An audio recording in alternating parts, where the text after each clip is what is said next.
Esposas de militares estão se mexendo. Esse movimento aconteceu no domingo, 10 de março de 2024, na Vila Militar de Deodoro, Rio de Janeiro. A panela de pressão está começando a ferver. Ninguém está aguentando a tirania do Xandaquistão. Veja a manifestação.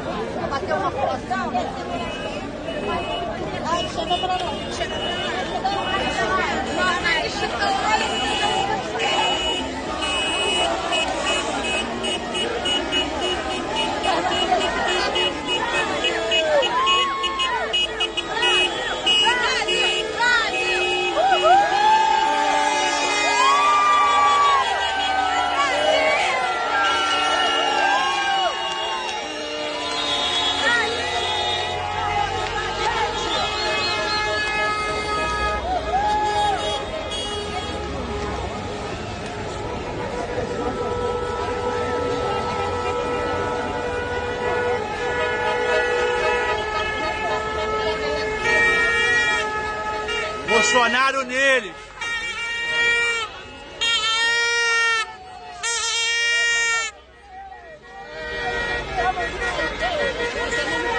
São 4 horas de pressão!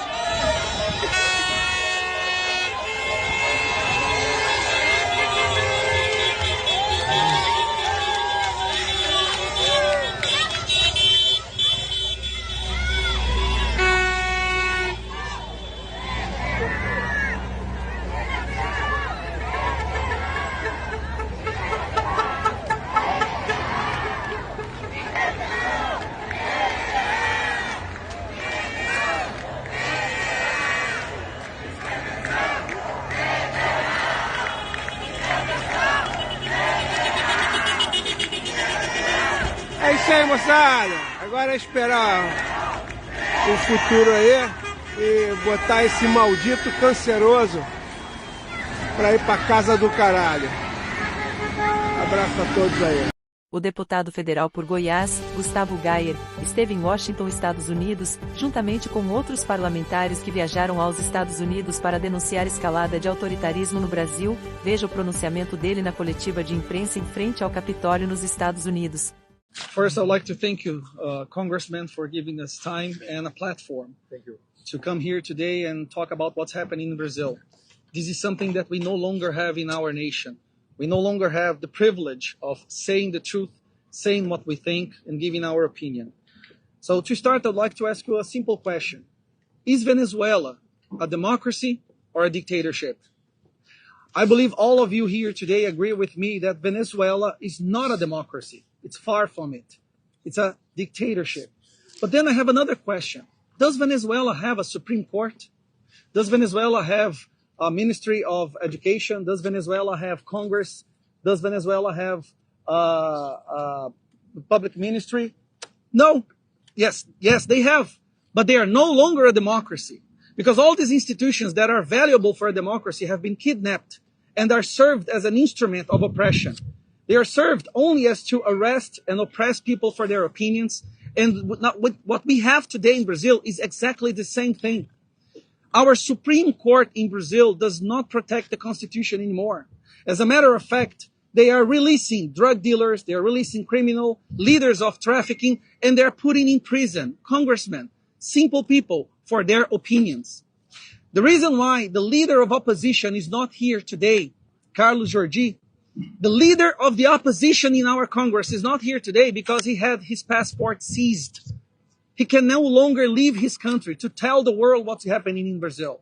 Many other congressmen are not here today because they have had their passports seized. There's something called a fishing expedition. Pretty much everyone beside me here today has suffered. We've had our houses invaded by the federal police on a decision of Alexandre de Moraes, trying to fight something against us because we tell the truth, because of our opinions. In Brazil, the most dangerous thing you can do today is tell your opinion, speak your mind. But if you do drug dealing, if you murder people, if you do any other crime, you will be defended actually. So we are here today using this platform that you so gratefully gave us to tell the world that Brazil is no longer a democracy. What is happening in our country can happen in your country as well. Pay attention to our country. There was a poll conducted recently in Brazil to 3,000 people, I believe, asking them if they believe they live in a democracy or if they live in a dictatorship of the judiciary. Believe it or not, half the people answered that we live today under the dictatorship of judiciary. Half the population of our country understands that Brazil is no longer a democracy. More than half of the congressmen also believe that, also understand that, but they are afraid to act. And the reason they are afraid to act is because the moment we try to pass a bill, giving back to Congress the leadership or the right to pass bill or to legislate, we immediately suffer intimidation. Phone calls from ministers of the justice harassing and threatening congressmen if they don't do exactly what the Supreme Court says. So I'm here today representing the leader of the opposition, Carlos Jordi, who was not able to be here today, representing Daniel Silveira, a congressman who was also arrested, and many others. Carla Zambelli, who cannot be here today because her passport was seized. This can no longer continue the way it is. And to finish, I would like you to take a look at the faces of all my friends who are here beside me today. These brave men and women. These people now are at risk of the moment we set foot back in Brazil. We can be arrested, we can suffer search and seizure, we can have our lives destroyed. Why? Because of corruption? Because we steal public money? No, because we're fighting for a real democracy. Because we don't want to see Brazil becoming a Venezuela if that's not too late. So I would like to thank every congressman and congresswoman who are standing here beside me today for having the courage to come here and commit a crime in Brazil, which is tell the truth. Thank you very much, Congressman. Gustavo Gaia avalia os primeiros dias nos Estados Unidos. Melhor do que esperado, diz ele. As agendas estão tão corridas aqui em Washington que dificilmente consigo sentar e gravar um vídeo, fazer uma atualização sobre o que está acontecendo, mas vamos lá. Ontem nós tivemos uma agenda após a outra, vários eventos, reuniões com parlamentares, congressistas americanos, fizemos a nossa coletiva de imprensa. A esquerda está soltando, mais uma vez, para variar, uma fake news, dizendo que a gente foi exposto para o Congresso, mas é mentira. Aquele local onde foi feita a coletiva de imprensa é um local icônico para se fazer coletivas de imprensa. Inclusive, os próprios parlamentares, quando querem fazer uma coletiva, vão para lá, eles não usam as salas de comissão, porque é um ambiente icônico, já que aparece o Capitólio ao fundo. Reverberou bastante, nós temos aí até mesmo Elon Musk tweetando sobre essas prisões ilegais do 8 de janeiro, o autoritarismo crescente no Brasil, a ditadura.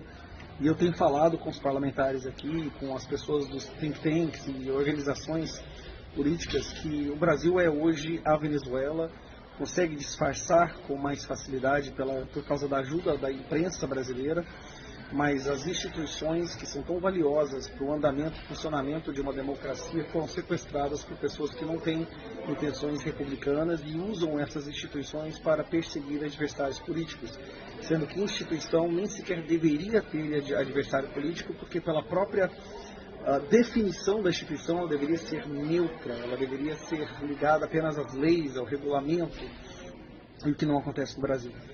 Hoje nós já tivemos reuniões aí com vários outros congressistas, o McCormick, a Hausenga, fomos no CPEC, conversamos com o presidente do CPEC, que ficou impressionado com o que a gente relatou, e entregamos para ele também documentos provando a perseguição política que existe dentro do Brasil. E a percepção de todos que a gente conversa é que realmente o Brasil hoje é a Venezuela no que diz respeito ao uso da máquina estatal como um instrumento de repressão política. Foi transformado numa arma política. E eu falo sempre, quando eu estou aqui com congressistas, que o simples fato de estarmos aqui hoje, tentando resgatar a liberdade de expressão, a democracia, o devido processo legal no Brasil, já coloca um alvo gigantesco nas nossas costas, fazendo com que, ao voltarmos para o Brasil, sejamos obrigados a receber mais uma vez a martelada desse sistema autoritário. Mas não há outra opção, não há outra solução. O que a gente percebe é que dentro do Brasil, pelo fato das instituições terem sido sequestradas, a imprensa passar pano para a ditadura, a única opção que a gente tem é que os olhos do mundo se voltem para o Brasil. E isso está acontecendo. Nos grandes comunicadores aqui dos Estados Unidos, a gente já viu que eles já estão ventilando essas informações que nós estamos falando aqui, né, nas nossas reuniões. E eu tenho certeza que o que foi plantado aqui nessa viagem, que está sendo plantado aqui, foi plantado em solo fértil e trará excelentes frutos. Eu acho muito difícil que essa perseguição por parte de um ministro do STF continue prosperando no Brasil, depois que o mundo perceber que o Brasil é, na verdade, uma ditadura. Inclusive, o deputado Chris Smith vai entrar com uma proposta no Congresso, no plenário daqui dos Estados Unidos, chama Brazilian Act, né, o Ato do Brasil, que vai mostrar para todos os congressistas que o Brasil hoje espelha a Venezuela no que diz respeito ao uso da máquina estatal, do Estado, para reprimir, perseguir, criminalizar um lado do espectro político. Então, sinceramente, a gente fez uma viagem em novembro para cá, mas sem comparação essa tem sido muito mais proveitosa mesmo. E abrimos novas portas, temos contatos com pessoas do alto escalão do Partido Republicano aqui, e nós vamos continuar fazendo o nosso trabalho. E eu digo assim, se derrubarem um de nós, é bem possível que eles queiram pegar alguém dessa comissão para mandar uma mensagem. Não deixe que isso abale, né? Que alguém surja e ocupe esse lugar. É isso aí, pessoal. Está sendo uma viagem muito boa. Estaremos de volta aqui em alguns meses na Comissão dos Direitos Humanos. Tá? O Chris Smith não desistiu. A comissão está travada até que os parlamentares brasileiros, nosso grupo, seja ouvido na Comissão dos Direitos Humanos. Estamos com a possibilidade de uma outra comissão das relações exteriores. Estamos vendo já a possibilidade de também irmos para Portugal para relatar o que está acontecendo aqui no Brasil. Em Portugal, graças ao grande número de parlamentares do partido Chega, né, que foram eleitos. Então o mundo vai saber, vai ficar muito difícil esconder. A imprensa brasileira pode até tentar esconder, mas o mundo vai saber. Um grande abraço, continue acompanhando e assim que eu tiver 10 minutinhos de intervalo aqui eu faço uma atualização. O deputado federal Eduardo Bolsonaro também discursou na coletiva de imprensa no Capitólio. Veja uma parte de seu discurso. First of all, thank you, Chris, to give us this opportunity. We are very honored and we want to bring here some light for what is going on in Brazil. My name is Eduardo Bolsonaro. I'm the most voted ever congressman in the history of Brazil, also son of President Bolsonaro and former chairman of the Foreign Affairs and National Defense Committee. I have always warned in my speeches in the Congress about the dangers of my country turning into a Cuba or Venezuela with their concentration camps. Today, unfortunately, I live in my own movie about the Gulag. And for those who think I'm exaggerating, I will cite here few simple names. Felipe Martins, the international advisor to President Bolsonaro, as Jared Kushner was to President Trump.